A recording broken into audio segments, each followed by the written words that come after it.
सदगुरु की एक वाणी काम कर गई सहजों के ऊपर।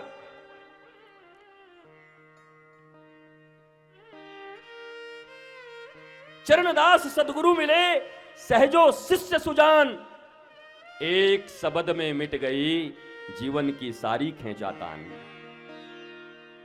अगर शिष्य सुजान हो तो बहुत शब्दों की जरूरत नहीं पड़ती, एक दो शब्द ही लग जाते हैं जीवन में और जीवन की खींचतान रुक जाती है।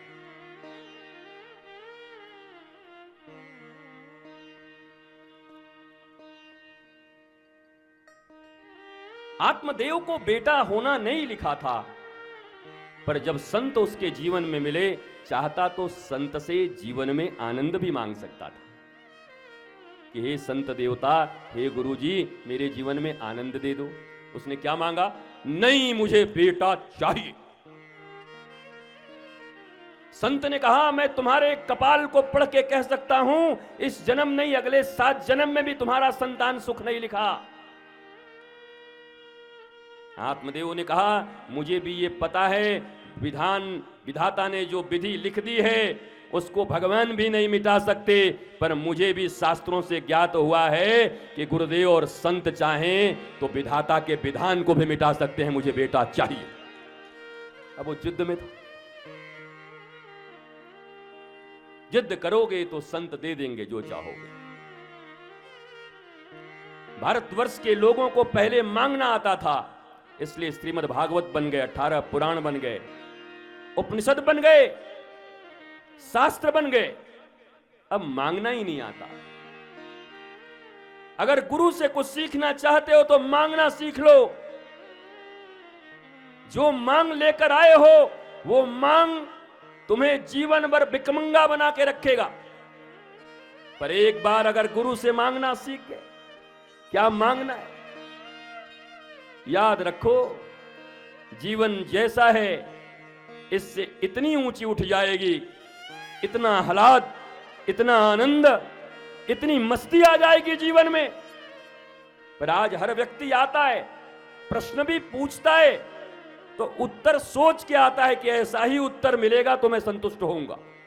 मैं दुनिया में तुम प्रश्न पूछने आए हो तो प्रश्न पूछना तुम्हारा काम है, उत्तर जो भी मेरे सदगुरु से मिलेगा स्वीकार है, क्योंकि मेरे मंगल के लिए होगा।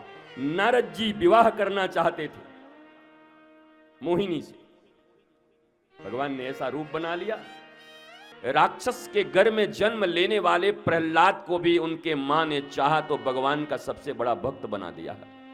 कयाधु ने असुर के घर में जन्म लिया था उस बालक ने, पर मां का ऐसा प्रभाव, पिता तो असुर थे, पिता तो नारायण के विरोधी थे, परंतु मां का ऐसा संस्कार कि असुर के घर में जन्म लिया बालक भगवान का सबसे बड़ा भक्त बन गया।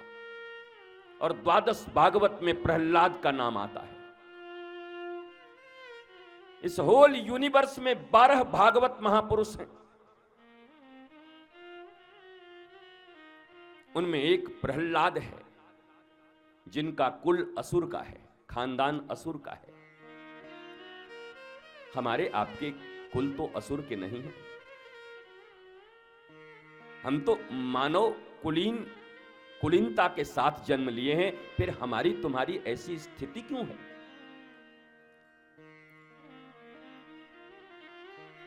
क्या ये कथा कोई विधि है जिसे तुम सुनकर चले जाओगे तो तुम्हारी जिंदगी में कोई परिवर्तन आ जाएगा? कथा कोई विधि नहीं है और कोई लोकांबुधि भी नहीं है कि दादी ने कहा था इसलिए सुनना है।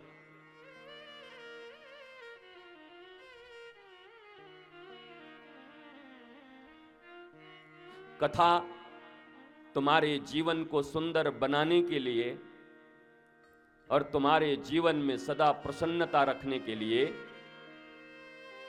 एक सबसे बड़ी प्रेम निधि है, जिसे तुम इस पांडाल से लेकर जा सकते हो। अगर तुम थोड़े से सावधान होकर बैठोगे तो विधियों से ऊपर उठकर प्रेम निधि में डूब जाओगे और सारे संसार में प्रेम को बांटते रहोगे। इसलिए यहां सावधानी ही बहुत जरूरी है।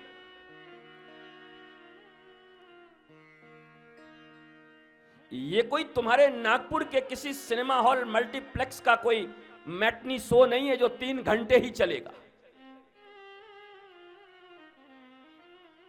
यहां 3 मिनट भी काफी होते हैं साहब, और 3 अक्षर भी काफी होते हैं। और नहीं तो 30-30 साल गुजर गए कथा सुनते हुए, पूजा करते हुए, पर जीवन की एक समस्या का सुलझाव नहीं होता, बल्कि बोझ और बढ़ते जाते हैं।